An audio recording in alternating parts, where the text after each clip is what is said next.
Meta 和谷歌作为全球广告垄断者的地位被撕开了一道裂缝，这道裂缝让一家公司迅速崛起，2年股价增长25倍，加入标普500指数，迈入1000亿美元俱乐部。它就是 AppLovin。然而围绕着这家公司的争议和做空报告从来没有停止过。Got some fresh hate from Muddy Waters after this epic run. I think this is at least the third that we've seen in the past month or so. These short sellers are questioning the integrity of their AI platform. 2025年11月初，我受邀来到 AppLovin 在旧金山 City Hall 举办的年会，在这里，高层和员工们带着家人，穿着隆重的晚礼服，喝着香槟，尽情地庆祝公司突破2000亿美元的市值。而走上2楼，派对公司布置的游戏赌盘似乎在暗示，资本市场对 AppLovin 的爱与恨并没有结束。而这场游戏的关键人物，则是这位差点因为与同事玩比赛投篮而错过上台讲话的华人Giovanni葛小川。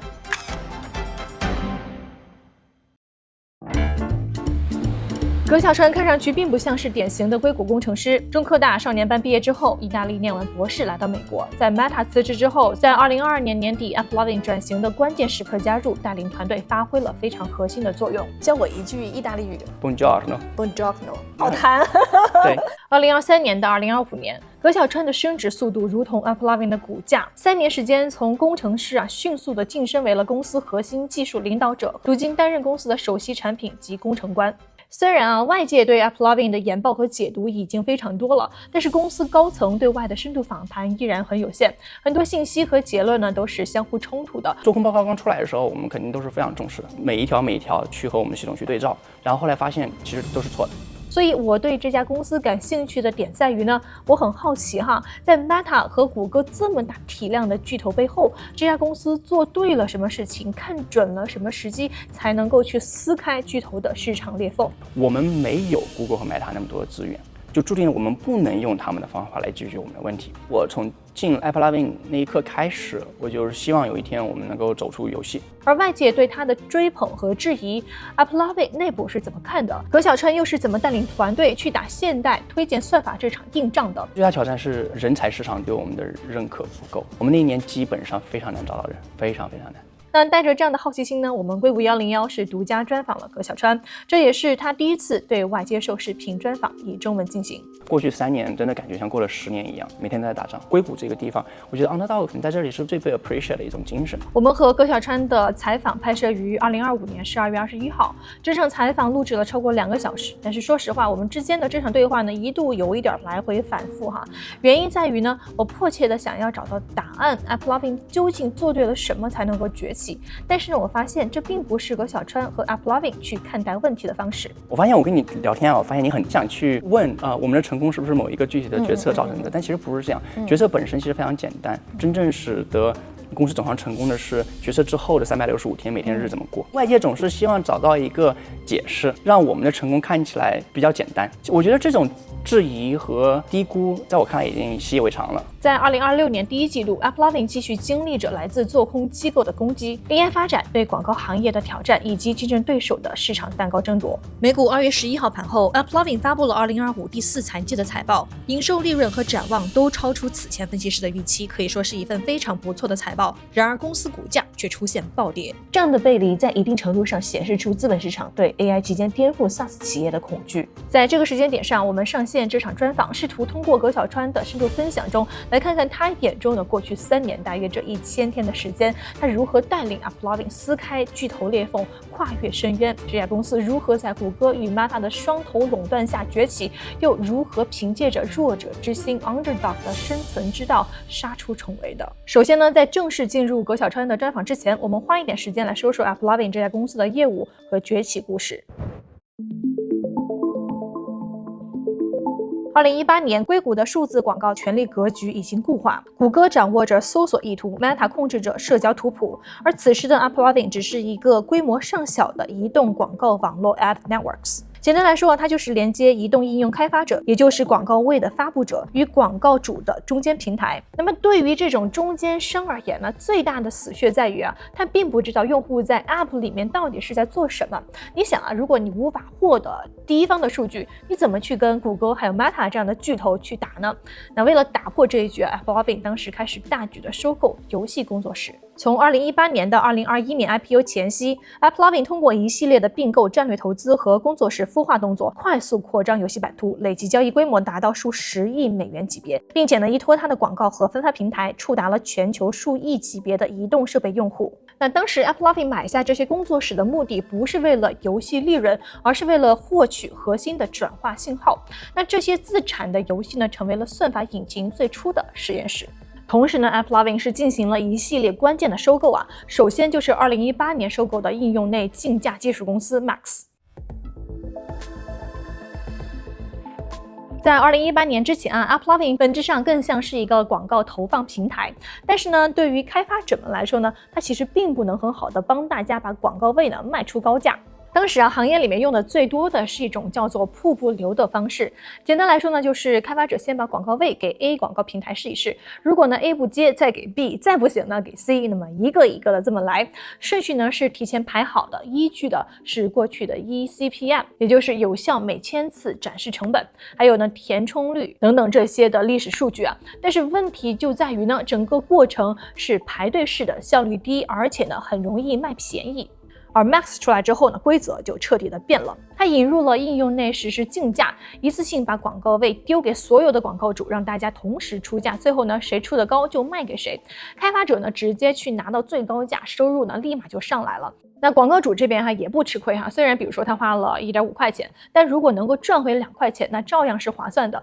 那结果就是开发者多赚了钱，广告主拿到了更好的用户，双方都满意。也正是因为 Max AppLovin 从只帮买家的角色升级成了同时服务广告主和开发者的平台。那么第二个重要的收购就是2021年花了10亿美元收购的移动应用数据监测及营销公司 Adjust。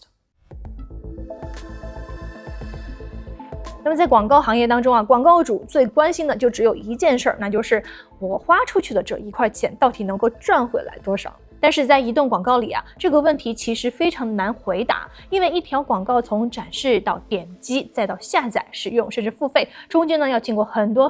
环节，而这些数据往往是分散在不同地方，甚至根本看不到对于广告主来说这就像是一个黑箱子。而相比之下能够把数据追踪的更明白的平台，比如说 Meta， 就更加容易拿到广告主的钱。AppLovin 的增长也因此是受到了限制，而 Adjust 正好解决的就是这个问题。Adjust 本质上是一个移动广告的追踪和归因工具，它通过全流程追踪和精准的归因，能够帮助广告主把每1块钱的投放效果是拆得清清楚楚，比如说钱花在哪了，带来了多少用户，最后赚回了多少。而更重要的是，这些数据最后还能够反过来喂给 AppLovin 的 AI 系统，让投放越来越精准。那 Adjust 可以说是让 AppLovin 从一个只负责把广告投出去的平台，升级成了一个对客户角度来说可以对效果负责的服务平台。那这也是为什么 AppLovin 高度强调 LTV， 也就是生命周期价值。这个我们之后在专访中会详细的聊到。可以说 Max 和 Adjust 的布局是让 AppLovin 步入了快速增长的通道。然而正当 AppLovin 在2021年4月完成上市 IPO 之际苹果公司的 IDFA， 也就是应用追踪透明度政策切断了跨 App 追踪用户的能力，移动广告市场是瞬间陷入了混乱。2022年 AppLovin 股价是坠入深渊，从之前的高点跌去了 80%。 但是在这一片哀鸿遍野当中， AppLovin 并没有像它的竞争对手们那样通过裁员来收缩防线，而是从当时的推特那里是进行了一项关键的收购。这项斥资10.5亿美元的全现金交易收购的对象叫做 Mopop， 是之前 Twitter 旗下的移动广告平台。Mopop 你可以把它理解成是一个广告位大市场，它把大量的 App 的广告位集中起来卖给广告主，从中间抽成。而这笔收购呢，是带来了3个非常直接的变化。第一呢，是一下子能够触达更多的人。MoPub 当时服务的呢是成千上万个应用，包括了新闻工具，还有生活类 App， 是覆盖大约7亿日活的用户啊。AppLovin 把这些广告位接进来之后呢，广告库存规模直接是放大了一个数量级，触达的人数呢也是成倍增长了。第二呢，就是能够把广告投给对的人。MoPub 的广告位不只是来自游戏，它还来自比如说新闻 APP 啊、健身 APP 啊、生活工具 APP 等等。这意味着女性用户、中年用户还有非游戏用户都进来了。广告呢就不再是什么人都给同一条广告，而是不同的产品应对不同的人群。AppLovin 呢也是从游戏广告平台是直接升级成为了真正的全行业广告平台。那第3呢，是整体更稳定、更赚钱。之前 AppLovin 的广告位啊，主要是来自于自家游戏，我们之前也说了哈，而且呢，人群结构呢是偏向游戏玩家。而有了 MoPub 呢 ，AppLovin 就不再需要拼命自己做游戏来产广告位了。那非常有意思的一个比喻就是从自己去种菜变成了去开超市，货源呢来自于四面八方，稳定又可控。来总结一下哈 ，Max 解决的是卖不出好价钱 ，AdJust 的解决的是效果说不清楚，而 MoPub 解决的是规模不够大。同时呢，我们看到 MoPub 这起收购呢，为 AppLovin 带来了一个极为重要的数据水源。那么这些源源不断、实时注入的竞价信号呢，是为后续的算法能力提升提供了数据基础。那么此时的 AppLovin 是急迫的需要一位懂算法的核心技术人员加入。所以呢，在这3次关键的收购之后 ，AppLovin 又在寻求又一次的升级。那么这就是 AppLovin 发展历史上的一个大背景哈。这个时候加入 AppLovin 的这位算法核心人物啊，就是葛小川。他加入3个月之后呢 ，AppLovin 就上线了新一代的模型，名为 Axon。这款模型是奠定了之后3年公司业务的飞涨之路。那么以下就是我和葛小川的视频专访。那其实你来到 AppLovin 也已经3年时间哈，然后你怎么看你在过去3年的这段时候？感谢你邀请我。过去3年的话，开始工作嘛，然后每天要不断处理每天遇到的问题。只是有时候觉得就是真的是不仅我一个人啊，包括团队里其他成员也觉得过去3年真的感觉像过了10年一样，因为真的发生了很多事情。就是打仗的这种感觉吗？对，每天都在打仗。其实你之前是在 Meta。对。然后你为什么当时想要从 Meta 离开？然后为什么当时选择了 AppLovin 这家公司呢？我觉得那个时候我在 Meta 想要学到的东西基本上已经学到了。在那边继续待下去的话，我觉得对我个人的职业发展的话，它会渐渐的慢下去。我本身也不是一个特别喜欢就是遵循流程的一个人，然后想到一个更自由更灵活的一个地方，所以那个时候我就觉得就是离开 Meta 还挺符合我个人的这个性格。当时觉得最打动你的一个 moment 是什么？我觉得打动我 moment 就是大家都很坦诚。我在跟AppLovin 当时面试的时候，当时有和 CTO 和就是 Basil 还有 Adam CEO 都有聊过，他们对于当下就是公司所面临的最大的问题，然后他们需要什么样的人来帮他们解决什么样的问题，我觉得都特别的坦诚。尤其是当我当时在大厂待久了之后，习惯了这种和大厂的中层的人接触，然后聊天里边都就很多迂回绕弯子。然后第一次和这种 C-level 人接触，并且能够有那么直接和坦诚的对话，我觉得那一点当时对我来说印象还是比较深刻的。我看到你之前的分享说，你当时聊到 AppLovin 的时候，就发现说公司它要进一步去做广告业务，他们缺的东西正好是你有的 skill set。能不能说一下他们当时缺什么？他们当时的广告业务是一个什么样的阶段？那你身上有什么样的 skill set 可以弥补他们的那个短板？从业务角度来看的话，其实公司当时的业务已经比较成熟了。它主要其实缺的就是一个现代的推荐算法和推荐系统。当时在北美，其实代表推荐算法最先进的几家公司就是 Google 和 Meta， 对吧？当然了，同一个类型的推荐算法，在很多中国的公司，像 TikTok 呀、阿里巴巴呀、小红书啊这些公司，其实都已经在用了。但是北美当时很多中小型的这种公司，像包括 AppLovin 还有其他一些中小型的公司，其实还在用可能10年以前那种上一代的推荐算法，所以当时他们就想让我过来帮忙把公司就是转型到最先进的这一代推荐算法里边去。10年前的传统的推荐算法是什么样子的？然后现代的推荐算法是什么样子的 ？OK， 就是10年以前的话，其实那时候推荐算法很多是以这个叫做boosting tree 为主的方法。然后那个时候虽然就是说 deep learning 的理论其实已经非常成熟了，但是在推荐算法的应用里面一直没有取得特别大的成功，对吧？转折点大概就出现在大概2015年到2017年这几年，当时有好几个比较重要的工作在那个时候出现，然后在那之后呢，就是一流的公司都很快就转型到了现在的就是 deep learning 的模型里面去。当时有哪几个比较重要的工作？其实里边很重要一点啊，就你推荐算法里边有很多的这种叫做 high cardinality 的 sparse feature 啊。举个什么例子呢？就是比如说你推荐的话，不就是推荐人和这个物料嘛，对吧？那么你这里边的话，物料可能一个像 Meta 和 Google 这样的公司的物料其实非常非常轻易的就可以达到几千万、上亿甚至几十亿的这样一个量级。然后呢，你推荐的用户呢也是轻易来说是几十亿的。那么每一个用户它有 ID， 每一个这个物料它有 ID， 对吧？当然了，还有一些比较不那么稀疏的 ID， 比如说国家的 ID 啊、zip code 的 ID 啊这些东西。那这些 ID 其实在模型里面如何去利用它们，如何去表征它们，对吧？如何去处理这些 ID 和 ID 之间的这种交叉？2015年之前，其实人们不是很清楚知道就是怎么用 deep learning 去处理这些问题。但是在刚才我说那3年里边，就出了很多很重要的 paper， 就讨论怎么样把这些 ID 放到模型里边，并且允许这些 ID 和 ID 之间呢做一些交叉。然后这些工作呢，就是出现了之后，那时候就 deep learning 的framework 呢，它在推荐算法里边就脱颖而出了。你到 AppLovin 之后，就是3个月就推出了第一款模型嘛？对对。为什么要这么快呢？因为时间很短嘛，我觉得生命很短。我们这边其实做事情就是这样，当你知道一个目标就在你眼前的时候，我们是希望能够非常非常快的把它给做出来。其实这个我当时来 AppLovin 之前的时候，我本人的一个 mindset 其实还没有成为那样子，因为毕竟在大厂做了很多年，我来了之后，其实还是刚开始的时候，我还是打算是以那种 Meta 的方式，比如说先是讨论一下 roadmap， 然后制定一个计划，然后再分配一下人员，分配一下工作，然后怎么样，就这样一步一步来做，对吧？但我很快来到这边，大概不到1星期时间，我就立刻意识到，这个公司的工作方式不是这样子的，就几个小事情就让我产生这样一个转变。那么转变之后，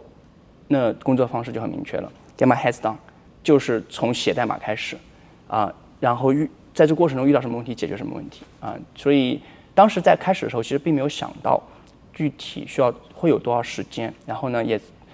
整个公司的领导层也从来没有给过我们一个压力，或者说给过我们一个要求，说这个东西一定要在多少时间里边完成。但是呢，整个团队，对吧？大家都全身心的投入在里面，当时肯定就是想尽早的把这东西做出来。你当时团队多少人啊？做第一代模型的时候？第一代模型其实那时候团队人真的很少，就是真正直接参与这个最核心的工作的话，可能当时包括 CTO 本人在内，我们加一起来可能5个人左右。然后你们就是推第一代模型上线的时候，效果怎么样？是达到你们心里面，我知道你比较完美主义，然后达到你心里面那个完美的要求了吗？还是你们就想推出来先看看效果？我是一个就是 reasonable 的完美主义者，我肯定不会要求这个模型上线第一天就都是完美的。但是当时刚上线的话，那个效果是非常非常好的。具体数字我记不住了，但是从当时的财报那个数字来看，应该是当时上线之后效果非常好，就明显一个代差嘛，你肯定是几十%的这样一个跃变吧。能不能跟我们解释一下，就是AppLovin 它当时是怎么去做广告投放的？然后比如说它跟 Meta 有什么样的跟谷歌有什么样的不一样？就是后来你们的模型跟 Meta 跟谷歌，就虽然都是现代的这个推荐系统哈，但是你们会有什么样的不一样 ？OK， 我觉得框架肯定是一样的，但是我们和 Google、Meta 其实最大的区别不在于这个模型本身，而在于它的商业模式上。就是 Google 和 Meta 呢，他们的主要的广告的投放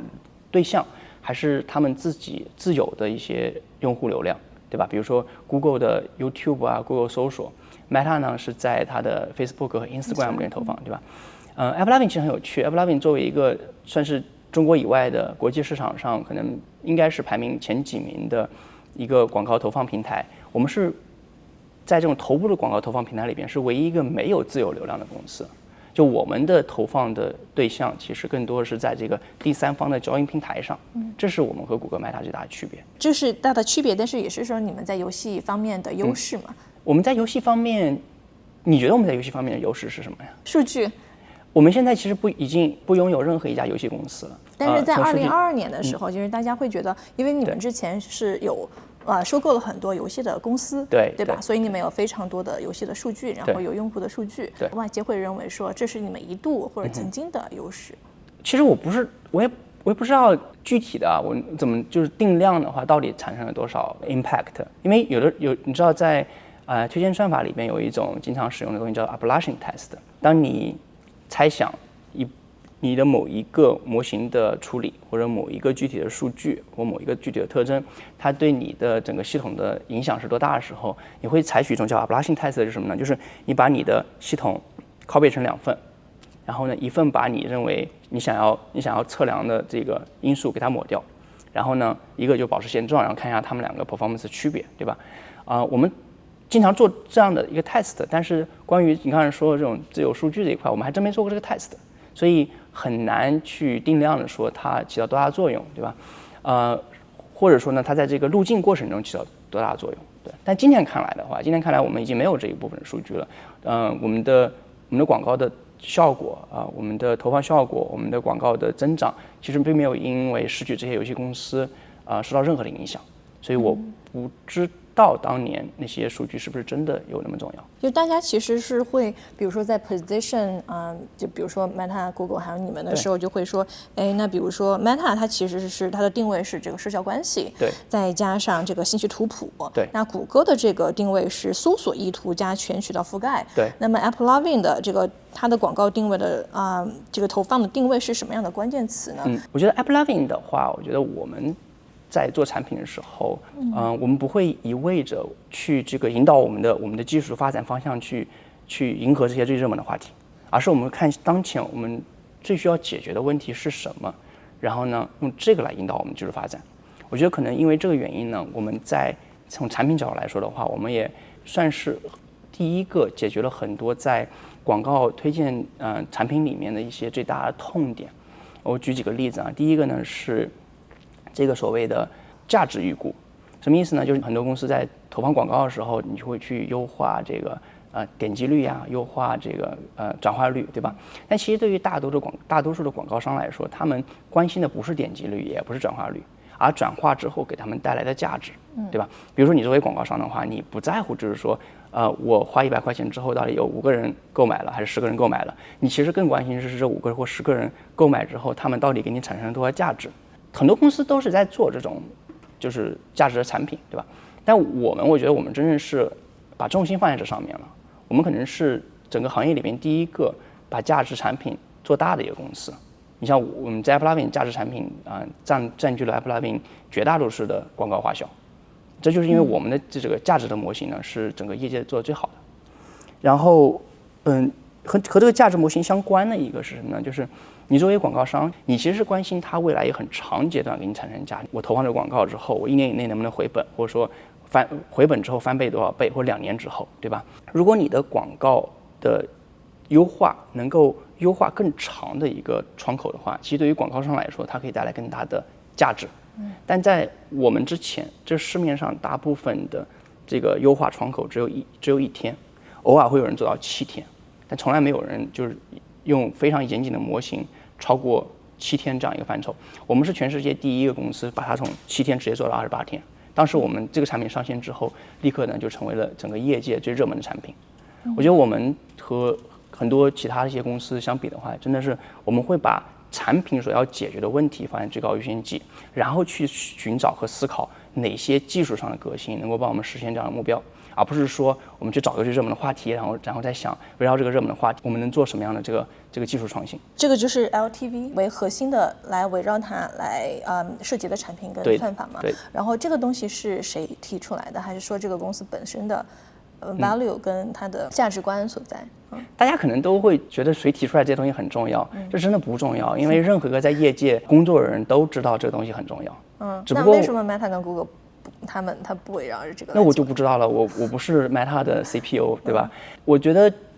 这里边可能更重要的就是说，当你知道这东西重要了，你如何去管理和利用分配公司内部的资源，对吧？如何呢去有效的帮助你团队去解决这样一个问题？我觉得这个东西是最重要的。我觉得行业里边所有人都知道这很重要，对吧？能不能解决它，我觉得可能是真正重要的问题。那我们再说一下其他的竞争者啊，就是除了 Meta、Google 这几个大的，有没有一些小的，是一些潜在的竞争者？我看到有人在问，比如说 Unity 啊，这种 Iron Source 啊，然后 Chartboost 啊、Liftoff 这些公司，那为什么跑出来的是 AppLovin， 不是他们呢？我觉得你一直用竞争者的这个词来描述这些，其实但从我们看来，这些公司其实都不是竞争者。我觉得这些公司更像是合作伙伴，因为我们最终服务的都是手机开发者和广告商啊这样的群体。尤其对于手机开发者来说的话，你想为什么我们的平台会允许并且欢迎 Google 啊、Meta、Amazon 这些公司在我们平台上竞价呢？就是因为他们的购买力其实会让我们的开发者获利。所以说，在我看来，其实我们都是共同服务于同一个行业的这个合作伙伴。至于我们为什么在这个里边胜出，对吧？但其实这里边有2个不同的行业，我们其实真正在讨论2个不同的，就是一个大行业里面2个不同的分支啊。一个呢是广告交易平台。今天呢，虽然说谷歌和 AppLovin 是最大2个交易平台，对吧？然后还有一些更小的一些交易平台，像 Unity 的 Iron Source 也是个交易平台。但这个交易平台本身，我觉得它存在最大的意义，其实并不是给公司带来直接的商业价值，它的最大意义其实是服务于整个手机应用的一个生态，给这些开发者一个平台，让他们可以在这平台上变现，对吧？所以对于 AppLovin 来说的话，这个平台本身其实并不是 AppLovin 的主要营收，或者说它的营收其实占非常小的一部分。另一个分支呢，其实是广告投放这一块。我们当有了这样一个生态的时候，但我们也希望有一天我们可以，比如说把我们的广告投放到 Meta、投放到 Google 去，但我不觉得他们有一天会允许我们这么做，对吧？那么我们呢，就只能把我们的广告投放到刚才我说的这样一个第三方的一个汇聚平台上。这也是为什么从我角度来看的话，维持这样一个生态系统其实是非常重要的。当我们广告投放到这一块的时候，对吧？那你可以说有竞争对手了，对吗？这里边竞争对手其实就不是说 Unity 啊或者 Iron Source， 而是所有的潜在竞价者，有 Google 啊、Meta 所有的人。在我来看的话，其实就是说我们的竞争对手更多的是 Google 和 Meta， 因为从我们的购买量上来看的话，他们的购买量和我们购买量之间此消彼长，可能关系会更大一些。那2023年呢，其实是你们模型得到稳定，同时呢，就是你自己呢也开始筹备了亚洲团队。对。同时呢，也是开始进入这个高管的团队，开始接手更多的业务嘛。你觉得你遇到的最大的挑战是什么？大概我来了公司之后，小半年的时间啊，大概是在2023年的4月份、5月份左右，那个时候我们Axon 2的那代模型第一次上线。而且当时其实只是一部分的模型上线，并不是所有模型上线。但是那个我觉得应该算是一个比较重要的milestone，因为在此之前其实我们都不是很确定这种方法就是说上线之后到底能带来多大的收益。我记得当时团队在那个第一个模型上线之前，我们经常是比如说做一些准备，然后小范围测试，然后那时候我们的 infrastructure 比较弱，就是这个模型上线测试的话，中间可能要等个1个小时左右，然后我们就开始开玩笑，就说那1小时时间是不是大家需要我们买票去 Vegas 准备开 party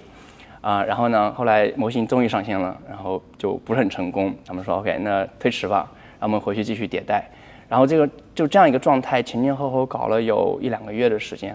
当然最后模型真正上线的时候，我觉得大家也失去了那种狂喜的那种感觉。不过这对于公司来说，绝对是一个我觉得比较重要的一个 milestone。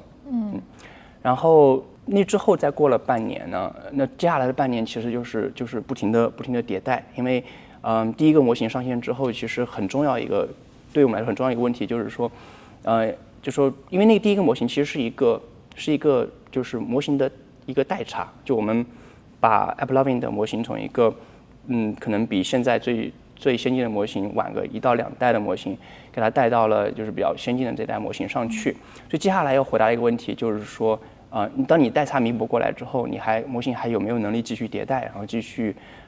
获得收益？其实这个从当时外界来看的话，一直是外界对 AppLovin 最大的一个质疑之一。你可以看到，其实，在2023年，我们的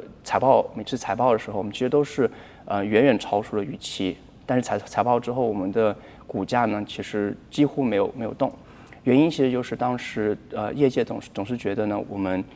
那是收益是一次性的之后呢不会有迭代。对于我们自己来说的话，我觉得因为我见过这个行业怎么运作的，对吧？我其实对于这个可迭代性是比较有信心的，但是还是需要时间去证明。所以呢，在2023年年底的时候，那段时间，我觉得我们是证明了这个模型的可迭代性，就并没有因为模型上线之后，对吧？收益进一步的收益就停止。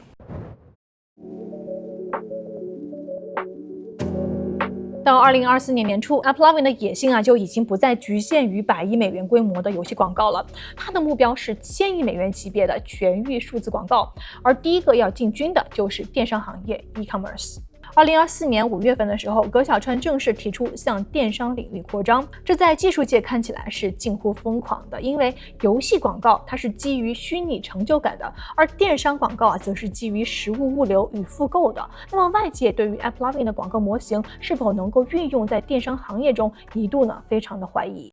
到2024年。这一年我觉得是你们真正开始大放异彩，然后从 underdog 慢慢被主流接受，因为这一年你们股价也开始飙涨，同时呢也有很多质疑的声音啊。那这一年你觉得你们做对的3件事情是什么 ？OK， 我首先纠正一下你啊，你说我们从 underdog 变成了被主流所接受，我觉得一直以来我们都是一个 self-recognized underdog。而且我觉得我一直以这样一个身份感到自豪。什么叫做 self-recognized？ 就是说，我不知道现在世界怎么看我们，对吧？有些人可能会你们自己把自己视为是 underdog。对，可能有些人会觉得 AppLovin 今天发展很不错了，但也许还有人会觉得 AppLovin 其实只是一个短时间内走运被炒红的一个网红公司，对吧？但是呢，我觉得这些对我们来说都不重要我们自己把自己定位为一个 underdog， 我觉得这个是，并且用 underdog 这样一个精神来驱动我们的一个文化的根基和我们很多做事情的方式。这个在我看是最重要的。你把 underdog 翻译成中文叫弱者之心嘛？对。然后能不能再给我们解释一下你对这个词的定义是什么？我觉得其实可能更准确的一个翻译是不被看好的人吧，对吧？弱者之心呢是为了凑一个4个字的成语我觉得 underdog 其实它有很多不同层次的一个意义，对吧？首先呢，我觉得 underdog 就是代表了你不会骄傲自满，对吧？因为你没有骄傲自满的资格，别人不认为你很好。然后第二个呢，我觉得就是 underdog 呢，你做事情的时候没有一种害怕失败的一个负担，因为你反正是 underdog 嘛，反正没有人认为你会成功嘛，对吧？你反过来那种，我觉得就是你一辈子都在成功的这样一个天之骄子，你可能更不敢于去做一个非常风险很大的一个选择，因为你成功太久了，你不想打破这样一个人设。对，你 underdog 就没有这样一个问题。然后我觉得 underdog 呢，他的自我的 ego 也比较低，他在一个问题里面，一个事里面，或者一个 mission 里边，他不会把自己看得很重，他会把这个 mission 会把这个集体看得更重。就我觉得就是还有 underdog 可能就是有一种很多 underdog 他有一种需要证明自己的这样一个渴望，因为大家都觉得他不被看好，对吧？那么这种想要证明自己的渴望，其实给一个人带来的动力是非常非常巨大的。你说到就是做对的3件事情是吧？我觉得这真的不是我们思考的一个我们在 AppLovin 思考的方式。我是绝对不会把365天每一天的辛勤工作，把它归咎到就3个正确决策那么简单里面去，对吧？我觉得那个呢，其实这样一种说法，其实对整个团队来说都是一种伤害，因为团队里有几十个人，他们每个人都是在从事着点点滴滴的工作，然后这些点点滴滴的工作汇聚到一起，造成我们的成功。我不觉得有任何3件事情，你把这3件事情剥离开，就说这3件事情决定了 AppLovin 的成功，这我不觉得是真实发生的事情。好，没问题。那就是在这一年，其实很多的机构研报就是他们的 title 都是说 AppLovin 是什么 AI 受益股，对。然后你们内部是怎么看这个事情呢？就是 AI 在你们的算法当中真的有那么的重要吗？首先提到 AI 我觉得现在大家对 AI 本身的定义是比较模糊的，对吧？在现在主流，我觉得通常的一个叙事里边来看 ，AI 其实主要就指这个LLM 的模型相关的，对吧？对。但其实 AI 这个词本身在大语言模型出现之前就经常被人提及了。其实推荐算法大语言模型出现之前，整个 AI 应用领域最成功的一个应用了，对吧？那么 AppLovin 作为一个就是在推荐算法里面世界一流的公司，肯定是用到了就是和推荐算法相关的所有的 AI 的技术。那么至于大语言模型的话，对吧？就是这个不是一个秘密，就 AppLovin 今天没有在训练自己的大语言模型，但是呢，我们确实在我们的产品里面，就是各个方面利用了大语言模型来帮我们提高和改进我们的产品。这个是还有产品和算法，我们算法里面会用的大语言模型，对吧？这个是毋庸置疑的。然后至于外界就是怎么看我们说AppLovin 是不是 AI 公司？或者说 AppLovin 有没有因为AI 受益，这我们在内部真的是完全不会去想这个问题，也不会去关心别人会怎么样评价我们，因为在我们看来 AppLovin 是不是一个 AI 公司，对于我们每天的决策没有任何的影响。你刚才说 AI 在每个环节里面肯定就是会，你说 AI 这边指的是大语言模型和 LLM 会赋能每一个环节的决策，那就是这样的做法，其实在行业里面，我相信其他的公司也会有，对吧 ？Meta 也会有。那为什么我们看到就是前段时间的股价涨那么多，也是他们说他们的广告其实也提效了嘛？就是大家差得多嘛？就是怎么去用 AI 怎么去给模型提效，这个每家公司差得多嘛？那你们的优势在哪里？我觉得在目前这个场景下，我觉得我们很大的一个优势，反倒是我们公司没有在自研我们的大语言模型。因为我们没有在自研大语言模型呢，我们就有充分的自主性去选择这市面上可以买得到的最好的模型，对吧？虽然很多公司在自研，但是我觉得大家现在应该都会承认，这世界上最好的，目前来看最好的大语言模型其实是Gemini 和 OpenAI 的模型，对吧？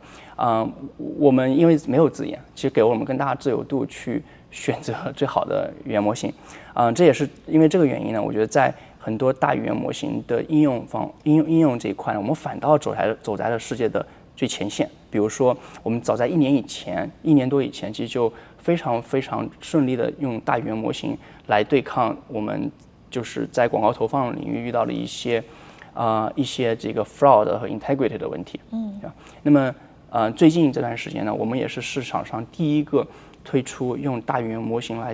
全自动的为广告商生产这个广告素材。这个呢，就是对吧？我们已经把这个产品投放给我们的广告商了，这些我们都走在行业的前沿。然后我们之所以能够比我们的竞争对手更早做到这一点，我觉得就是在于我很早就做出一个判断，我觉得比如说在广告的内容生成这一块，我觉得在短时间里面能够做到最好的就只有2家公司，就是 Google 和 OpenAI。我们没必要在这个领域去做一些他们已经做得很好的事情了，对吧？而我们呢，把我们的专注度放在怎么样利用他们的模型，把它融入到我们的产品里边去，并且这个决定，你要知道，这个决策是在1年以前，当 Google 和 OpenAI 的模型还没有 ready 的时候，当时我们的一个决策就是相信我们的 partner， 对吧？我们 Google 和OpenAI 其实对我们来说就是我们的 partner， 我们相信我们的 partner， 我们去做好一些他们不会去做的事情，我们在时间另一头等着他们。我们知道他们有一天会把这个模型做出来，所以当 Veo 3和 Sora 2出来的时候，那个对我们来说就是the right moment has come。所以那时候我们整个产品的 flow 已经 ready 了，就等他们模型，它模型一好，我们的产品立刻就上线了。所以感觉还是一个速度竞赛，就是谁能先把这个东西用好，然后用到 state of art， 就是最前线的这样的一个水平，对，产品推出来。对，我觉得不仅是速度吧，我觉得也是一个做选择、做决策的一门艺术。就是很多东西，哪怕它是最热门的，哪怕它是最 exciting 的，选择不去自己做，其实有的时候是一个很好的一个决策。但是 somehow 我觉得很多这个世界上很多人好像不太能够接受这样一个选择，总是觉得这个事情如果是最 exciting 的，那我一定要选择自己去做它。提一个假设，就谷歌以后觉得他们就比如说会切断它的 API，然后这些模型厂商会想要自己去做广告了 ，OpenAI 想要自己去做广告了，会切断这种模型 API 的access 的权限。我不觉得这会发生。对，我觉得如果有人真的会这么认为的话，他的决策可能有点天真。对，我们今天我们还是谷歌最大的一个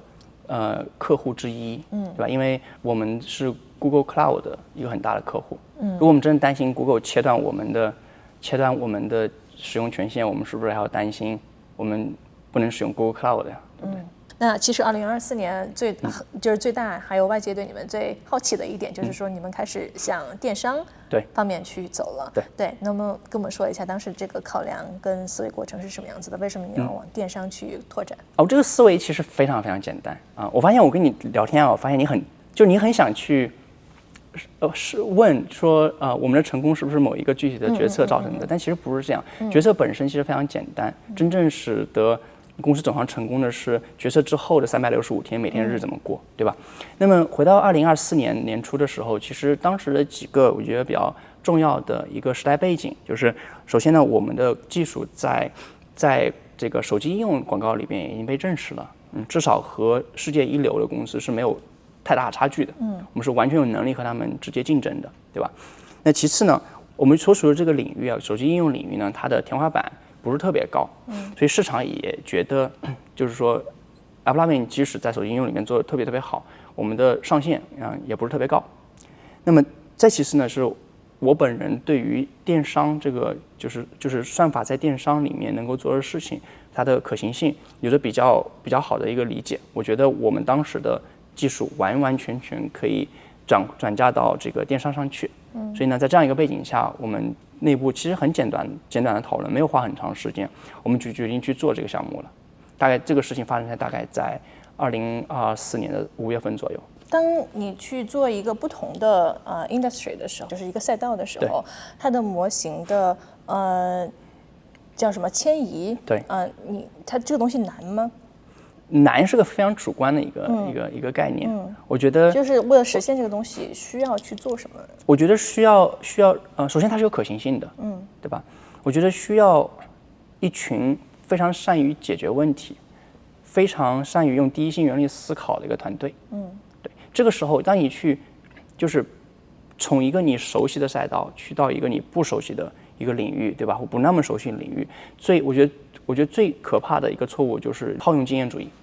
这个时候真的就是需要，我觉得我在回忆当时的就是整个团队一些细小的决策，我觉得那个时候就是第一性原理的思考特别重要。比如说呢，能不能给我们举一些就比如说案例？对，那比如说就是在游戏领域，对它怎么 work 了，然后到电商领域，它的困难在什么地方？比如说它的数据，我不知道啊，就是数据或者是算法会遇到什么样的困难，然后你们怎么去解决这个困难呢？OK， 首先呢，你要意识到它是一个不同的产品，它不同的产品就意味着这产品里面每一个环节它都产生了变化。对，那广告商不一样了，广告商数据共享的方式不一样了，广告投放的这个素材的形式不一样了，广告投放之后，它点击之后，它落地页不一样了，这所有东西都不一样，对吧？那么这时候呢，你第一性原理的一个价值就在于你要理解里边哪些不一样是可以简单的转换过去，哪些不一样是需要你有不同的处理方法，需要你模型里面进行改变，对吧？然后呢，当你有了第一版比较简单的模型、比较简单的系统上线之后，它肯定是不尽如人意的，因为你是一个新的系统，对吧？当它不尽如人意的时候，你要知道去分析哪一块你觉得这一块呢其实已经不错了。那一块呢，可能存在什么问题？然后你并且能分析它背后的问题是什么？是数据的问题，是归因的问题，是模型的问题，或者说 feature 的问题，对吧？那么这里面就需要用到很多的这个我觉得非常好的、非常严谨的思维去判断。而且当时做这个时候，我们团队人也非常少，非常小。第一期做这个电商的就工程师这一块的话，可能也就10个左右。我觉得这样说还是有一点点抽象。对，我觉得观众可能还是没有办法理解。比如说从做游戏到做电商，它虽然是2个不同的产品嘛，就是难点到底在哪里？然后你们解决了什么问题？我觉得你可以把它当做重新去做一个模型。当你有一个团队，你这个团队呢刚刚搭建了全世界最成功的这个手机应用的推荐算法和推荐的模型，对吧？然后呢，你的很多infrastructure 可以共用，比如说我训练模型的 infrastructure， 模型推理的 infrastructure， 这些都可以共用。但是你背后的数据怎么收集，对吧？你模型用什么样的架构，然后模型里边的用什么特征？因为你电商的特征和应用的特征就可能差别非常大。对，所以你可以把它几乎认为是一个重新的创业，从零开始。我们唯一在那个时刻，就2024年，我们相比2023年多出来的东西，就多出来那1年的试错的经验。对，所以我觉得这个你刚才说难点可能就是说理解这个问题抽象，我觉得难点就是你假设了它里面有很多可以 copy paste 的东西，但其实没有，你就假设这东西所有东西就几乎是重新开始唯一多出来的东西就是你脑子里边过去1年的经验。那我是不是可以理解，就是说你既然可以电商是一个重新做一个 startup 重新做的东西，你们也可以在其他的行业，它都不叫复现这个模型了，就是说重新推出不同的产品，就是将来你们会 target 不同的产业、不同的赛道。说实话太对了，就是一直以来我不觉得 AppLovin 的优秀是因为我们擅长解决一个问题这也是我一直在鼓励团队在做的事情。我一直跟团队说，我觉得AppLovin 我们现在做是方法，其实让我们有能力去解决世界上任何一个值得解决的难题，对吧？比如说今天我们 AppLovin 并没有在做，刚才说了 AppLovin 今天并没有在训练大语言模型，因为在我看来目前最好的 ROI 对我们来说不是去训练大语言模型，但如果有一天，对吧，我们觉得我们需要去做这样的事情，我们也是可以很快成为世界上就是一流的Tier 1的一个 player。对，那我觉得外界对你们其实误解还蛮深的，我觉得因为我看了很多报告还有研报，外界是因为觉得你们做了这么多年的游戏，你们之前有了很多的游戏资产，所以你们对游戏方面的数据就比人家有优势，所以你们的模型才能够在游戏产业去 work。所以当你们从游戏转到电商的时候，外界对你们的质疑其实是很强的。对，所以你们电商也起来了，所以大家也会觉得说，它这是一个模型的迁移，然后你们在迁移的过程中去做了什么样的事情？对，你看外界总是希望找到一个解释，对，让我们的成功看起来比较简单。我觉得这种质疑和低估，在我看来已经习以为常了，而且我觉得它根本没有让我感到不适。It doesn't bother us at all。如果说有一天外界对我们的看法变了，当我们去想要做一个全新的领域，外界说AppLovin 这家公司他们都人特别厉害，很聪明，他们做每件事都能做成功，这件事情他们一定也能做成功。如果这一天真的到来了的话，我觉得我反而会觉得非常不适应、不舒服了，对吧？这就是我说的这种 underdog 的精神。我们特别擅长在大家都不看好我们的时候，把一件事情给做成。那你觉得就是你们团队，你们的优势其实就是你们团队。对，这一点其实还蛮颠覆认知的。那我反馈问你一下，对吧？当你现在自己在做自媒体，对吧？你以前也是在一个比较大的一个媒体平台，对吧？当你离开自己去创业的时候，你难道你身边人都跟你就是欢呼呐喊说你太好了，这个决定做得太好，你一定会成功。我妈每天都在问我说你为什么要自己干，对不对？对你有没有觉得这种质疑其实对你来说，其实在你人生里面很大程度其实是给你提供了动力？其实对我来说不重要，对吧？不重要，对吧？好，我们来回到你的故事。对，在这一年。你们把游戏业务给卖了，我可能要问你了，就为什么决定把游戏卖了？OK，这个我觉得我只能猜啊。其实这个决策其实不是我直接参与的。当时事情发生之后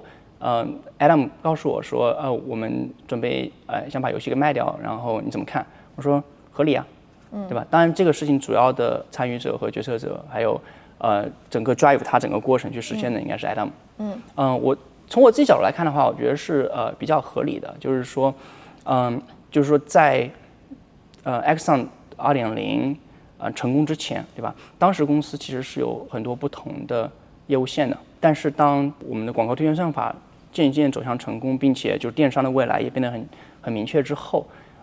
然后你也看到就是说就是广告这一块它的利润率是非常非常高的，然后人才密度也是非常高的，所以在这样一个背景下，我觉得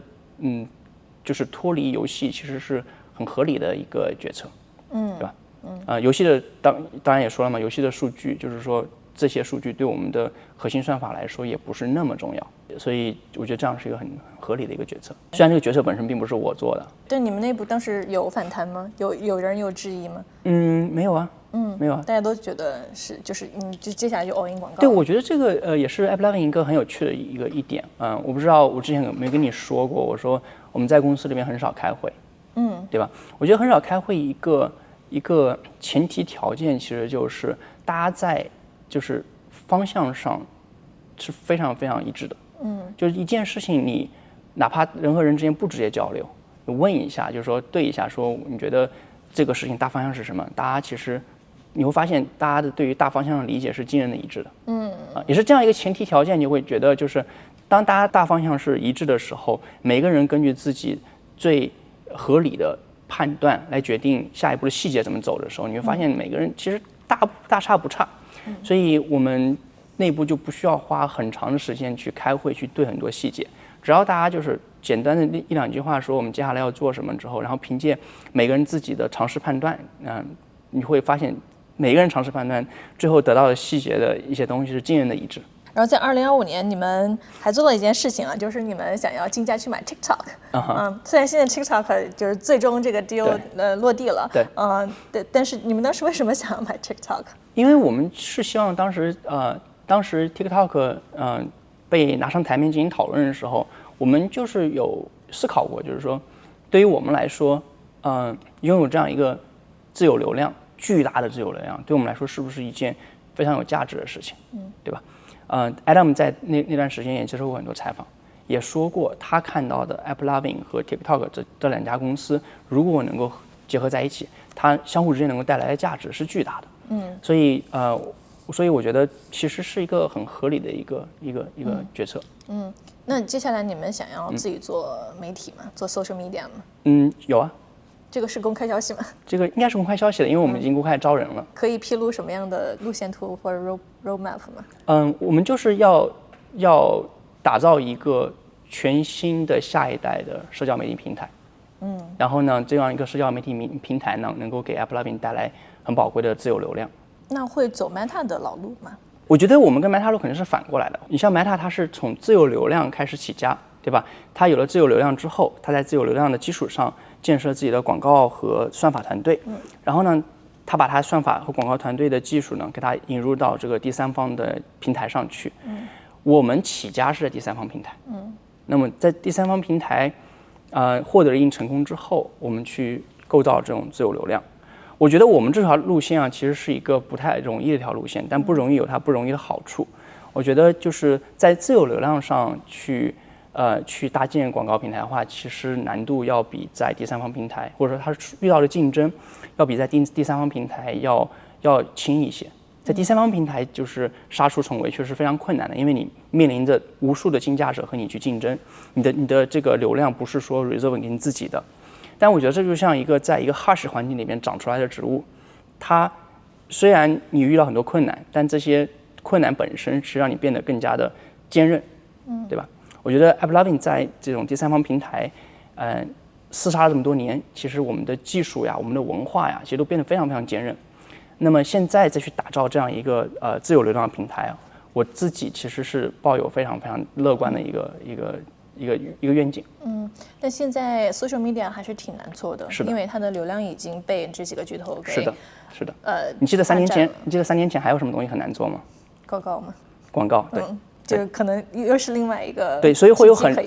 所以会有很多人不看好我们，所以会有很多人质疑，在这样一个环境下 AppLovin 怎么会成功 ？Doesn't matter。那你们接下来的这个战略重点是什么？然后我知道你们在亚洲持续的在扩招团队，然后你们也会持续的招这个 AI 相关的顶尖人才，对，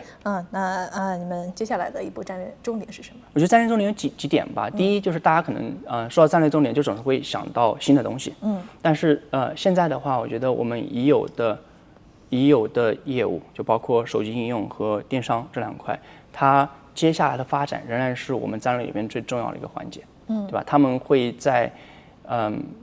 很多年以内持续的去定义我们公司的这个 baseline，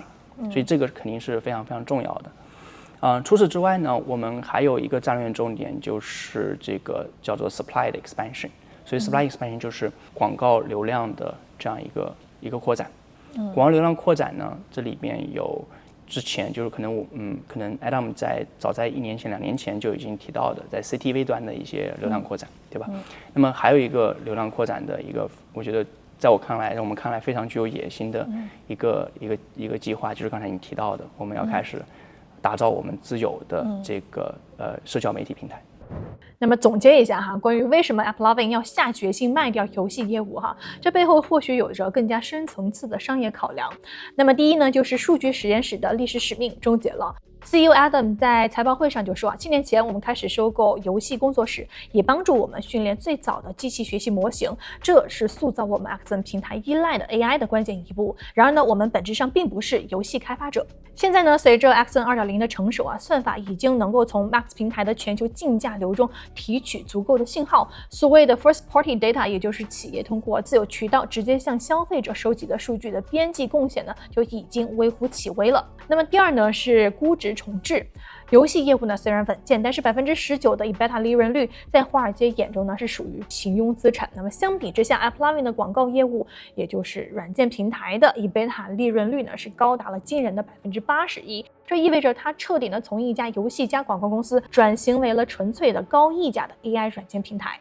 第三呢是资源的极限压注电商平台拥有超过1000万个潜在的广告主，规模呢是游戏的数倍。为了在这个千亿市场实现阶梯函数式的增长 ，AppLovin 呢必须卸下臃肿的游戏团队，将每一瓦特算力呢都砸向电商模型的迭代。而随后 AppLovin 广告业务表现出来的增长，证明了转型的正确性AppLovin 在股价上开始出现暴涨，越来越多的研报呢将它称之为是 AI 受益第一股但同时就在公司快速崛起之际呢，外界对它的质疑和做空呢也从来没有停止过。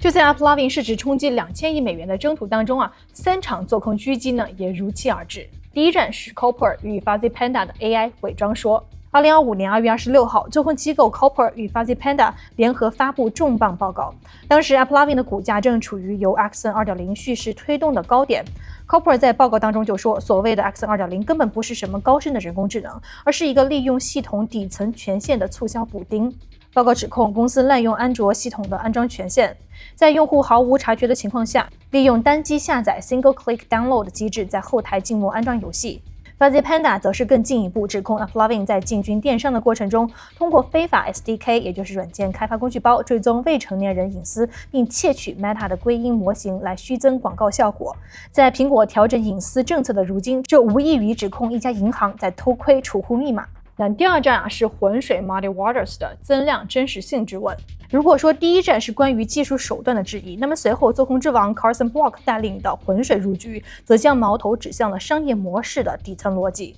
浑水发布的报告抨击 AppLovin 所谓的增量转化的逻辑经不起推敲。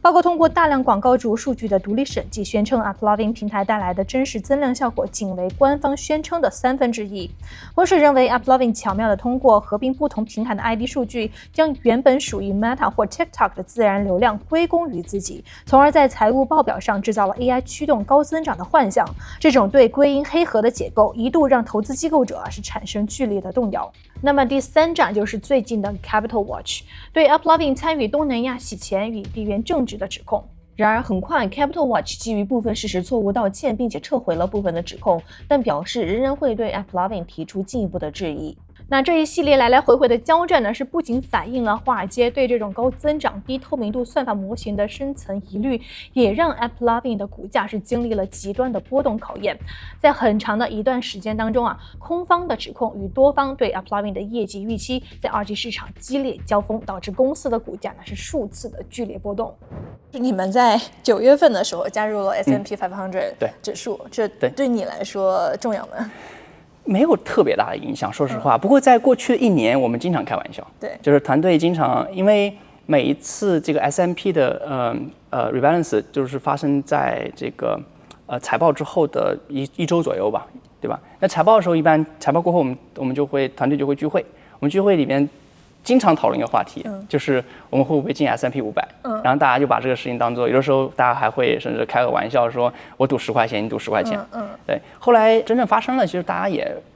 我们并不感觉出乎意料嘛，对吧？虽然 S&P 它本身是一个由这个组委会决定的，它不像有一些指数，它是完全是由这个规则决定的，但是呢 ，S&P 它本身还是遵循一个规则的框架。对吧？那么那些规则里边的那些 checkbox， 我们其实在那段时间可能提前几个月都已经 check 了，所以当时在我们内部看来的话，就是加入 S&P 只是个时间问题。这对你们的意义在于说，你们终于被主流市场认可了吗？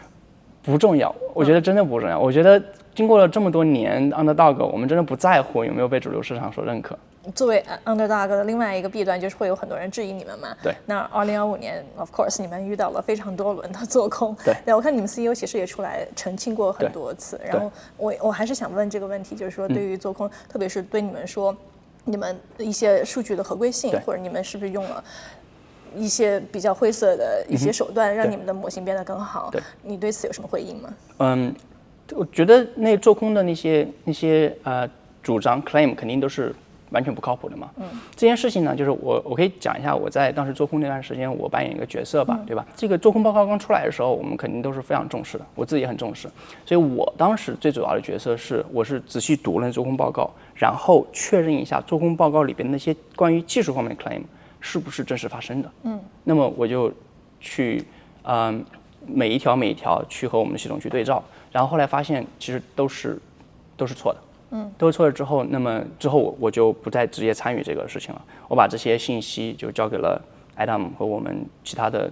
公关的部门，然后之后我就回到我自己的岗位做我自己的事情，就不会再去关注这件事情了。所以对你们来说，就是这些错误都是不对的。对，我觉得就是在当时那个环境里面很难去辩解他们对还不对，对吧？这也是为什么我觉得我们一直在就处理这件事情的时候，就是选择让时间去说话。对吧？你过了一段时间之后，你发现这些当时对我们的这些做空的一些指责都不攻而破了。2025年，因为股价持续飙升，外界的关注，然后做空报告，然后就是你们自己在这个过程中有什么觉得变化吗？我觉得整个团队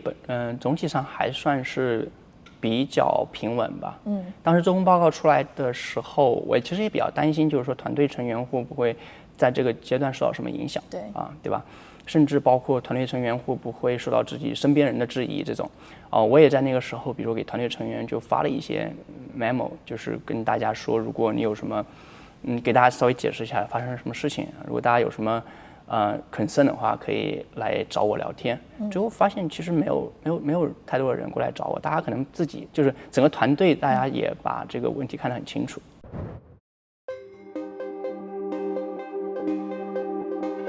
AppLovin 对人才扩张可以说是非常的克制。走进它位于 Palo Alto 的总部，第一感觉呢就是好空，一整栋楼里面人特别少。公司呢如今100多名工程师，而对比公司财报来说呢，相当于呢每位工程师平均产出4000万美元的利润。但是葛小川面临最大的难题依然是在招人，难点在于公司内部在面临快速增长、外界各种做空质疑的同时，还要在内部维持 underdog 的文化。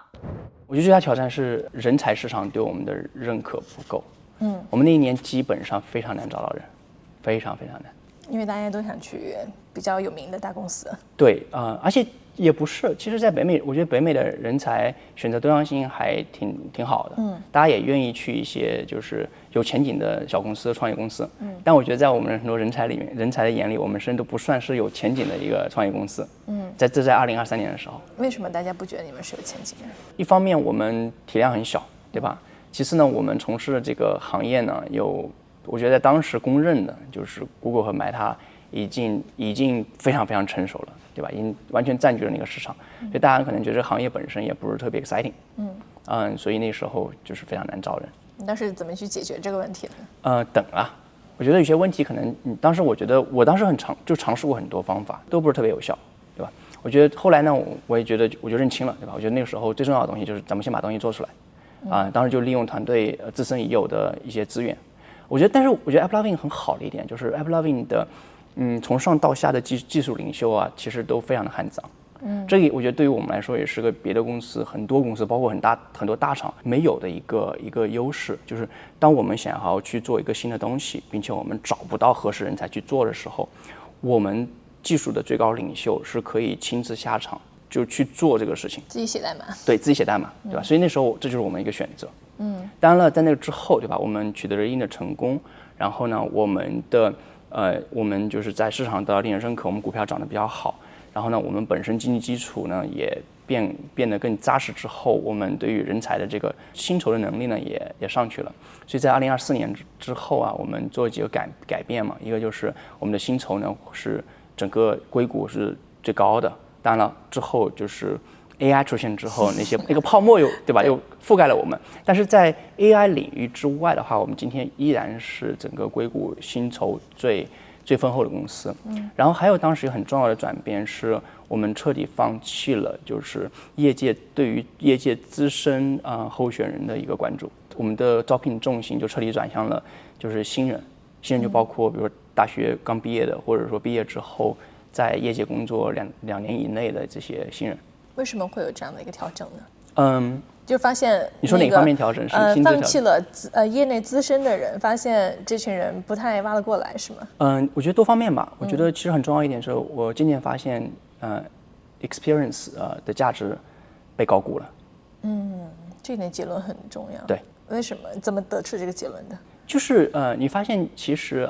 如果你管理一个公司，对吧？你想解决一个问题，你觉得这个问题已经被其他的公司所解决了，你可能潜意识里面最直接的一个方法就是从那个很擅长这个问题的公司找一个，比如说 director，把他给挖过来，然后呢让他重新组建团队，然后问题就能解决了。但是其实你仔细去从历史里面寻找这样一个案例的话，你发现大部分这样的案例其实都是失败的。这边有很多原因，我就不想一一的去过一遍。但我觉得呢，就是真正的优秀人才，我觉得他学习能力是最重要的。但是这些所有的经验，它不代表一个人学习能力，它只代表这个人的已有知识。但是呢，因为我其实我并不需要招一个人过来，然后去做一个他已经知道怎么做的事情。其实更重要的是，你招了一个人过来，他能够快速成长，他能够 figure out 一些他以前不知道的事情。这个东西的价值要远远高于那个脑子里就是已经沉淀好已经已有的那些知识。所以呢，那新人的话，他成长力很高。然后呢，而且于我们这边做事情的方式呢，就是我们希望打破常规。很多时候，这种已有的知识其实反倒成为一种阻碍。所以从2024年开始，我们的招聘的哲学就转变了。那我这里面要 challenge 一个点啊，但我觉得 AppLovin 的这个广告能够起来，不是很大一个原因，是因为挖到了你，然后你有的 skill set 把这个业务给带起来了嘛？对，所以我经常自己自嘲嘛，我说我自己是绝不会害我自己的。我觉得我很幸运，我在我自己来到 AppLovin 之前加入这家公司。我的话，因为是不是阶段不一样？就当时是因为你们要是重新的去做一个东西，所以你们需要你的已有的 skill set。但现在你们已经有方法论了，所以你们现在要 scale， 所以就是招一些聪明的年轻人也是可以的。对，我觉得就是说，可能你要想靠就是完全没有经验人来搭建一个团队的话，其实你的团队确实需要一个种子选手，对吧？这种子选手可以是一个有很多经验的人，他也可以是一个没有很多经验，但是他很擅长学习，这样也可以。我觉得我当时的话，其实我来 AppLovin 很多东西，并不是说我来之前就知道的，我也是来了之后，就是在实践的过程中自己去摸索，对吧？所以我觉得我在来 AppLovin 之前10年左右的这个业界的经验其实是高估的，我觉得没有那么多价值。如果我只是在业界，比如说 Meta 待过2年过来的话，我觉得我可能也能做类似的事情。那你觉得是你身上什么特质，然后就是能够 make you the right person， 然后把 AppLovin 这3年给带起来呢？我觉得就是做事情敢于挑战常规不要循规蹈矩，不要因为 Google 和 Meta 在这个领域是绝对的霸主，就一切都模仿他们来做。并且我其实一直以来告诫我自己，告诫团队就是什么呢？就是我们没有 Google 和 Meta 那么多的资源，就注定了我们不能用他们的方法来解决我们的问题，对吧？其实我倒看到了，其实业界很多，当然了，不仅是广告领域的公司，还有很多其他领域的公司。我觉得这些公司在做事情的时候，经常会犯的一个错误，就是他们在模仿大厂解决问题的方法，却没有意识到自己本身没有大厂那个资源，对吧？如果你本身没有大厂这样的资源，你还用大厂的方式来解决问题，那你注定会失败。那接下来 AppLovin 肯定会慢慢的越扩越大。对。但我看到就是目前为止，你们对招人这个事情还是非常克制的。对。虽然你们已经是市值非常多的公司，我相信你们手上现金也不少。那你们在扩展的过程中怎么去？还会就是持续的保证这个节制这2个字嘛，在整个的团队上面，以及你们怎么去避免走这种大公司的老路呢？我觉得克制这个词你用的非常非常好，就是说我们并不是说刻意说团队一定要多小，我们也在招人，我们在不停的招人，但是呢，我们确实一直在克制，我们不会为了招人而招人，我们不会因为自己有了足够的资源就会肆意的挥霍我们的资源。因为在我看来的话，就是说很多时候一个团队变得特别臃肿的时候，你多付出来的这个工资，其实只是你所有的损失里边很小的一部分。团队一旦变得臃肿，它对已有团队的一个伤害，对于未来的这个迭代效率的这个影响，它带来的机会成本的损失，其实是要成数量级的增加。所以从这点来看的话，就是这是我们发自内心的要保持节制的这样一个动机吧，对吧？至于你说就是说如何避免成为其他大公司的重复犯其他大公司的这样的错误，对吧？其实我也就很好奇，就是大家都知道这种导入是个错误，为什么会有源源不断的公司去犯这样的错误呢？因为人多了，就肯定会有 politics， 对吧？就人他可能是就是说不小心迈出第一步，因为我觉得大部分方特还在的这种公司，它其实都会比较节制，但可能你不小心迈出了第一步，做出了错误选择，然后公司人变多了，一旦人变多，你就失去控制了，失去控制的时候，它会变得越来越多。我们可能就是尽量尽我们所能，不要犯那个第一步错误吧。目前还好，我觉得目前的话就是，我们公司上上下下大家都没有把自己团队里面人数当做一个值得炫耀的一个 metrics。所以我自己不希望团队变得极为臃肿，我下边的这个 manager 他们也不希望这些团队变得非常臃肿。所以从文化上的话，我们目前对于这个团队变得臃肿还是有比较好的一个抵抗力的。2025年之后，你们会发现招人更好招了吗？相对来说是好一些，相对来说好一些。但是呢，就是说，因为我们招人的标准，我觉得还是和业界很多公司不一样的。对吧？你们的标准是什么？我们看待人才的话，就是我觉得很多公司在招人的时候，肯定就大家都想招最优秀的人嘛，对吧？但对于最优秀人的判断方法，我觉得其实是不太一样的。你在这波 AI 人才的这个竞争当中，你会发现很多公司真的是喜欢去寻找那些聚光灯下边的人才，对，背景很好的，并且呢，在媒体上有过一定的曝光，发过一些比较有名的 paper， 对吧？但这些聚光灯下的人才呢，我觉得他们多数是因为想要他们人太多了，对吧？他们可能就会 overprice， 但可能还有一点很重要的是，这些聚光灯下面人才，我觉得他们不具备 AppLovin 所需要这种 underdog 的精神。我们其实更多的去关注在这个聚光灯边缘的这些人才，就他们其实离聚光灯很近，他们也非常非常优秀，甚至我觉得他们，你如果从统计意义上来说，他们不比聚光灯里边的人差多少，但是他们可能会更好拥有这种 underdog 的精神。或者说他们之所以没有在聚光灯下，就是因为他们从来不想在聚光灯下，对吧？这些人才是我们最关注的。然后我们由于过去几年的这样一个发展，我们也有幸能够吸引到这样的人，并且说服他们加入我们。你怎么去判断这群人就是在聚光灯边缘的 underdog，但是又非常的 talented？没有一个很高效的办法，我觉得就是一个个聊。还有就是说，我们也在努力打造我们作为雇主的一个品牌和形象。我们要想办法精准的向我们潜在候选人传达我们是什么样一个公司，我们希望要什么样的候选人。这样的话也会经常会吸引到一些候选人主动来找我们。你在面试当中，你觉得你最看重的一个问题是什么？我最看重的问题就是，候选人在人生里面是不是经常做一些与众不同的选择？这个怎么理解呢？就是比如说我有个大公司 offer 我不去，我去自己创业，这算是一种对。比如说你在中国高考这样环境里面，你在高中的时候不仅考上了一个名牌大学，然后你还从事某种就是课外的业余爱好，对吧？或者做某种体育锻炼，或者说做了一些比如说慈善的一些活动，对吧？那么我就会很好奇啊。在那个时候，每个人都把高考看作你人生最重要的事情，把所有精力都放在里面。你做其他事情动机是什么？对吧？就是这些非常细小的，但是呢，你从里边能看出他在做选择的时候，其实是掺入了自己的主动思考的。这样的人才，我就这一点，我就特别特别看重。我自己很好奇的一点就是，当时你中科大毕业之后，然后很多人都是去美国留学嘛，因为大家觉得读博士嘛，可能美国是最好的。但是你去了意大利，对，然后这一点就是非常非常的独特，对。对，但是这些很多这个东西，我觉得是很多人生里面的一些非常偶然的东西，我觉得没有必要过度解读，对吧？你大学毕业的时候，你觉得欧洲对你来说更有吸引力，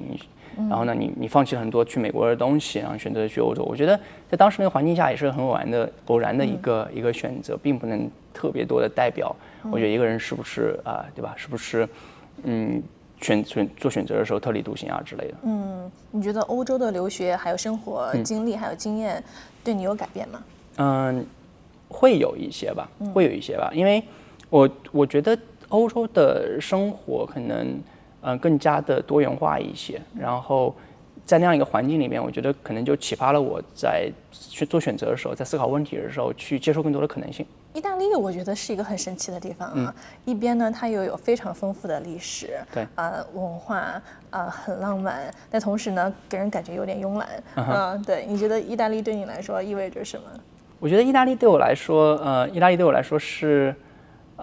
我半个故乡吧，对吧？我觉得毕竟我在20岁的那几年时间里边，在意大利，我觉得度过了一段我人生里边非常好的一段时光吧。然后也在那段时光里面，我觉得学会了对于人生中不同选择一个不同的一个 perspective。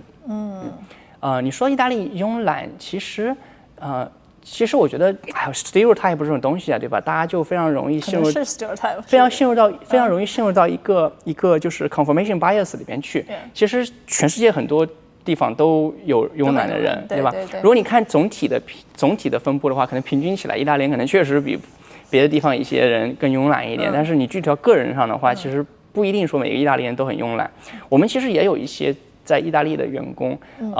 ，AppLovin 在意大利的员工，其实他们工作强度和工作效率都是非常高的。你来了硅谷之后，你觉得硅谷有一定程度上改变了你吗？有啊，我觉得硅谷就是我在很多不同地方都生活过嘛，对吧？尤其在意大利，我在意大利生活过的话，就是至今我跟我很多意大利的朋友聊天的时候，他们会觉得他们的生活和一个能够改变世界的这样的高度，差别是非常非常大的，以至于他们永远不会去思考，永远不会去想这个问题。我觉得硅谷给我带来的最大的一个启发就是，每一个普通人，其实他距离到能够改变世界的这样一个能力，其实中间的鸿沟是非常非常小的。你需要的就是能够迈出那一步的勇气，和迈出那一步之后365天每一天的这个努力工作，对吧？这也是为什么你刚才问我很多关于 AppLovin 到底有没有某一个时刻很重要，某一个问题做得很对，对吧？我觉得这不是就是硅谷能够成功的一个主要原因。可能很多事情成功之后，大家回过头来看，会去希望总结出1-2个高光时刻。但是真正的硅谷的成功故事，我觉得背后都是每一天的点点滴滴，而不是那些高光时刻。说得非常好。你为什么骑摩托车上班？我也没有天天骑摩托车上班了。我家住的离公司可能平时不堵车的时候是30分钟吧，堵车的话可能会堵到50甚至1个小时。有的时候如果我上班时间赶上那个高峰期的话，我可能就考虑就是骑摩托车会快一些。所以你是骑101高速吗？280。对，而且280的风景非常好，骑摩托车的话对，然后 Crystal Spring 的那片湖，对，在280上面飙车是什么感觉？没有飙车，没有飙车，这么就骑摩托车是什么？对，一般骑个70迈左右吧，我觉得很舒服的一个感觉。风会从你两边拂过，然后你从头盔里边能够感觉到风的声音。280经常会起雾嘛，280两边不是有那个山嘛，然后那个雾在山间飘过，然后你骑摩托车的话，视野就会比较好，就能感觉到左边右边的那些东西都能感觉到，就是非常非常好。你自己是对速度有一点喜欢的人吗？也还好，其实我是一个不是那么不负责任的一个人啊。我喜欢冒险，那我一般 take 都是calculated risk， 对吧？那骑摩托车的话，我也不会骑特别快了。其实你开车可以经常的开到大概，比如说80迈，你甚至都不会觉得，如果你开 SUV 开到80迈的话，你不会觉得很快。但摩托车如果你骑到70迈的话，你是可以感觉到那个速度很快的，对吧？就感受到速度会让你觉得喜欢这种感觉。会啊。我听说你工作也特别卷啊，经常半夜还会回消息。对，我一直跟别人说，我说我们工作不卷，AppLovin工作一点不卷。我觉得真的不卷吗？我们只是勤奋而已。OK， 那卷跟勤奋有什么区别？你觉得有什么区别？我觉得卷可能更多的是环境对你的要求，对，可能勤奋更多的是个人对自己的要求。那这样看来的话，我们绝对是个勤奋的公司，不是一个卷的公司。我们从来不要求打卡，我们从来对工作时间不做限制，对吧？但是很多人就是我觉得就是因为他们跟我一样对我们所要做的事情感觉到有发自内心的一种期待，所以他们会主动去选择，对吧？很勤奋。你其实之前也分享过，其实你从小应该我知道你可能不会喜欢天才这个词哈，但是因为从小就确实是比常人聪明，然后上了就科大的少年班，对吧？然后很年轻，然后去意大利读博士。就是你会分享说你在去到 Meta 之前的这段时光，对，其实对你来说是人生的一个低谷的。对，我在有些场合确实说过这个这个观点。你觉得OK， 这一辈子是不是就变成一个平庸的人，跟小时候受到周围对你的期待或者你自己认为的自己是不一样的？你觉得为什么会有这样的一个落差呢？我觉得其实我人生第一个比较大的转折，其实就是从就上大学开始。我觉得我那时候最大的一个缺失就是上大学之后，我没有一个很好的职业的引导。我当时其实上大学之后，我对我未来职业有很大很大的困惑。我学的物理，对，我当时对于为什么选择物理，选择物理之后能够从事什么样的职业，当时存在着非常非常大的困惑。然后那时候因为各种主观的原因和外界条件的一些限制，我一直没有得到很好的解答。然后那一个影响其实对我整个之后的人生有非常深远的，我觉得负面影响吧。其实因为这个原因，我现在其实一直以来就是希望我能够通过我自己这人生这一阶段的这样一个经历吧，我是希望能够反过来去帮助现在在学校的这些年轻人，能够帮助他们去解决一些我当年遇到的困惑。对，我现在有的时候会去，就跟一些就是国内的在校大学生去沟通，我发现他们很多这些在校大学生，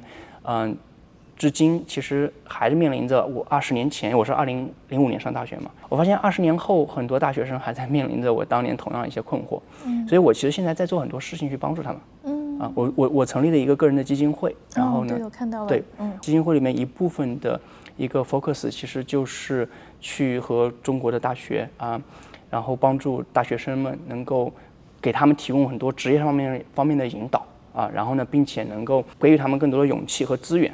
让他们在人生的初始阶段能够做出更加多元化的一个选择。我觉得我们当年就是一方面是缺乏信息，不知道该做什么；另一方面是做出选择的时候没有勇气去走一个不同的路最后就每一个人都选择同样一个道路。但你觉得就到了 Meta 之后，就整个就找到了自己能够重新的就是 stand out 出来的这样的一个事业也好，或者是这样的一个人生的 turning point 也好，对，你觉得这是一个幸运的事情吗？还是说如果你不断尝试的话，你总会找到的？因为我觉得可能很多天才在高中时期也是非常非常就是出类拔萃的，但是后来可能就泯然众人了。对，我觉得人生很多东西没有办法有这么多如果，对吧？你也不知道如果之后会发生什么。但是在客观事实是，在去 Meta 之前，我觉得在事业上我做出了好几次错误选择。然后我当时去 Meta 的时候，其实也拿了几个别的地方的 offer。然后我回过头来想一想，如果我当时没有去 Meta，去了其中的某些 offer 的话，我觉得很可能又是一个错误的选择。所以我觉得那个时间点选择去 Meta 还挺幸运的。你怎么定义错误的选择呢？错误选择当然是从现在往回看，你知道是错误的选择，但是当时并不会知道。对，当时并不会知道。对，当时就包括我在去 Meta 之前的几个错误选择，我觉得我当时也并不知道。你来 AppLovin 3年，然后就如此快的有了晋升的节奏哈。对，可以说在硅谷都是非常罕见的。我相信就是很多的华人工程师，他们可能背景其实也很强，然后他们想要往 leadership 去迈的时候，其实有很大的这个天花板存在的。对，你有什么样的建议可以给到他们吗？比如说他想从一个高级的工程师转向 leadership 的这样的一个过程当中，他需要有什么样的特质跟 skill set 来突破这个天花板吗？我觉得第一，可能最重要的一个就是认知的一个格局吧。很多就是大公司发展职业的人，我发现他们其实还是在追求一个体制给他们的认可。对，就大公司体制嘛，追求一个体制对他们的认可。比如他们会格外关心自己在这个体制里边，在 performance review 的时候拿到什么样的 rating， 这个体制愿意什么时候给他升职，这个体制认为他是什么样一个 level， 大家会非常非常关注这一点。但我觉得，如果你真的想成为一个 leader 的话，你在生命里边的某个阶段，应该更关注的是你自己对自己的标准，自己对自己的认可。我觉得你挑出这样一个思维格局的时候，就可以就是比较容易能成为一个 leader，对吧？当你成为 leader 的时候，你做的事情好与坏，不再是体制给你定的标准，而是你自己给你自己定的标准。刚才你说关于成长为 leadership，我觉得还有第二点，我想分享一下，就是这个世界上看上去就是确定性很高的选择，对吧？它都是被well priced 的。当你看到一个选择确定性很高的时候，它即便是个好的选择，你选择它之后，你所要付出的代价也会很高，对吧？或者说你付出的固定的代价，它给你的回报肯定是有限的，因为一个确定性很高的选择，它的价值每个人都知道，那么你遇到竞争就会变得更多，对吧？那么这里边其实很重要一个就是你怎么样去 identify 和 appreciate 这种不确定性的一些选择。那么对于不确定性选择呢，你一定要有一种更宽广的一个胸襟，你要把这种选择当做一个投资，而不是一个 transaction。我自己也沟通过很多候选人，对吧？给我观感不太好的候选人就是他把这样一个工作机会当做一个 transaction，他会觉得我在此刻加入这家公司，我在此刻需要什么什么什么东西，而不愿意去就会没有真正去 appreciate， 在这个过程中是公司和个人双方的一种 investment。公司愿意在不确定的情况下把一个很重要的机会交给他，那么他愿意在这个时候就在这个不确定中愿意给公司什么 benefit of doubt， 这也是很重要的，对吧？这种把工作机会看作是一种投资，投资的回报都是在未来的，对吧？投资其实在你做投资的话，在短期它都是损失钱的。你今天买100块钱投资一个东西，你今天就损失100块钱。但是如果你把这种机会只看作一个交易，说我今天给你100块钱，我就要拿到100块钱的这样一个回报的时候，你其实就是把很多非常非常宝贵的机会给拒之门外了。说得非常好。那最后一点啊，对于你们就考虑来 AppLovin 工作的这些年轻人们，或者是刚大学毕业然后有一点迷茫的年轻人们，对你有什么话想跟他们说吗？你号召一下大家来申请 AppLovin 的这个招聘。就是年轻人在做选择的时候嘛，对吧？其实最简单的选择就是去选一些最 popular 的选择。它之所以 popular 是有一定原因的，因为他们一般都不是最差的选择，一般都有比较低层的选择。但是呢，如果你想成为一个格外优秀的人，对吧？你要想成为这世界上最优秀的人，成为做一些别人做不了的事情，你就要有勇气去做出一些和别人不太一样的选择。你要勇于用自己的判断去寻找最适合自己的。我觉得在 AppLovin 呢，我们就是这样一个公司文化，我们非常鼓励大家去 challenge status quo， 我们非常鼓励大家去做不同的选择。然后呢，我们这里就是虽然公司的人员很少，对吧？我们是一个2000多亿美元市值的一个大型公司，但我们的公司的文化和做事方式还像一个初创公司。我们至今的工程师总数不到100人，所以我觉得任何一个这种自身能力非常非常好，然后呢又愿意就是通过自己的努力去创造未来的候选人，我觉得我们 AppLovin 是一个非常非常适合他们的这样一个舞台。AppLovin 的工程师呢，我觉得在这个核心的这个特质上，我最近就是一直在想怎么去总结 AppLovin 最成功的这批工程师他们身上共有的一个特质。我发现了5个词，就是英语词啊。第一个就是 humility， 就谦虚，对吧 ？humility，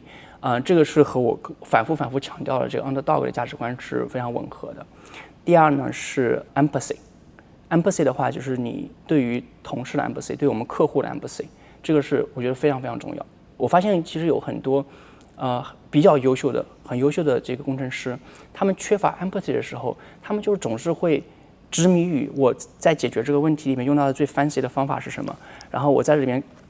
这个感受到的这个技术上的优越感、技术上的这种满足感，它却失去了就是说产品想要真正解决的问题，产品给客户带来的帮助这样一个 empathy。然后第3点的话就是ability，ability 这比较容易理解，就是能力 skill， 对吧？然后下一个是resilience，resilience 非常非常重要。我觉得这世界上你要做从0到1的东西，没有任何东西是一帆风顺的。你做别人没有做过的东西，没有东西是一帆风顺的。你怎么样在遇到挫折之后能够继续坚持下去，这个非常非常重要。然后最后一点是 tenacity， 然后这5个连在一起，其实就是一个英文单词 heart。这我最近刚刚总结的这个 AppLovin 的工程师最重要的5点特质。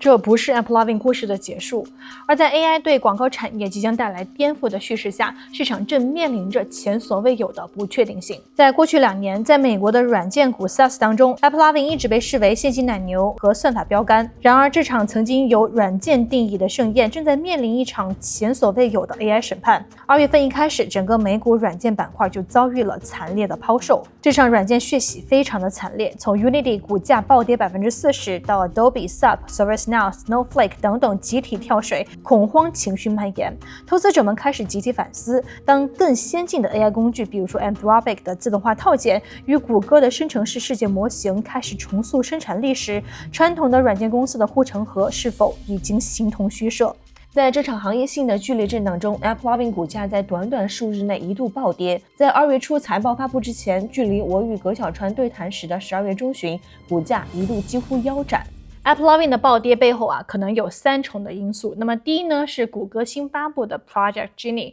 这款能够基于简单指令生成 720P 实时交互 3D 世界的模型，在短短几秒钟之内就完成了传统游戏引擎需要数周才能够实现的工作。尽管一些分析师极力的安抚市场，说其尚不具备商业化游戏所需要的数值平衡和确定性逻辑，但是恐慌情绪呢，已经蔓延在市场当中了。对于 AppLovin 而言 Project Genie 的威胁在于对其广告供应链的潜在重塑。市场担忧，如果谷歌能够通过 AI 一键生成海量的轻量级互动内容，并将它垂直整合进自身的广告体系，那么 AppLovin 现有的游戏广告库存价值将会被稀释。那么这个猜想是带崩了整个游戏股行业，包括 AppLovin、Unity、Roblox 等等，反映出投资者们对 AI 替代论的极端脆弱心理。那么第二就是曾经的功臣是重出江湖了。2月4号，广告科技初创公司 CloudX 是正式宣布产品全面的上市，并且高调的喊出了利用 AI 智能体 AI Agent 重构移动广告技术站的口号。CloudX 之所以会对 AppLovin 产生影响，核心呢是因为它的创始人 Jim Payne， 他呢是 MoPub 的创始人。我们在开头提到过他曾经亲手为 AppLovin 搭建了帝国的基石，也就是 Max 聚合平台。如今这位最初的缔造者想要搭建新体系，而 AppLovin 的核心利润正是源于 Max 平台的算法竞价。而 Payne 主导的 CloudX 宣称，利用大语言模型可以将广告站转化为可编程的基础设施，核心武器是 AI Agents。这些智能体不再遵循死板的预设竞价规则，而是像真人谈判专家一样，通过可信执行环境进行实时代码生成，直接绕过了传统平台，比如说 Max 这样的黑盒模式。那么未来如果头部开发者发现使用 CloudX 能够跳过中间商的差价，并且获得更高透明度， AppLovin 苦心经营的网络效应将会面临非常大的挑战。那么第3呢，则是 Meta 的复仇。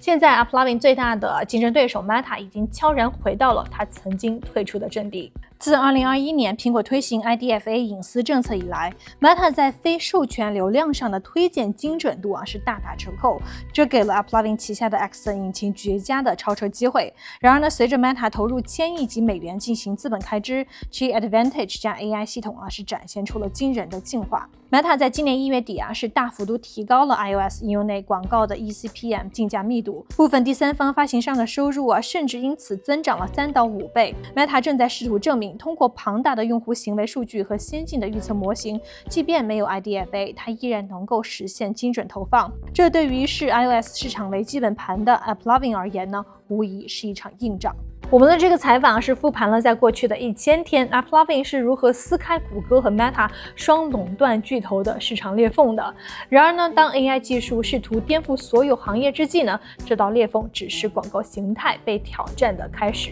AppLovin 不会是最后一家，我们也拭目以待呢。提倡 Underdog 弱者之心精神的 AppLovin 和葛小川将会把这家公司带向何处。好啦，以上就是我们这期视频的全部内容。你们的留言、点赞和转发是支持我们硅谷101做好深度科技和商业内容的最佳动力。我是陈倩，我们就下期视频再见啦，拜。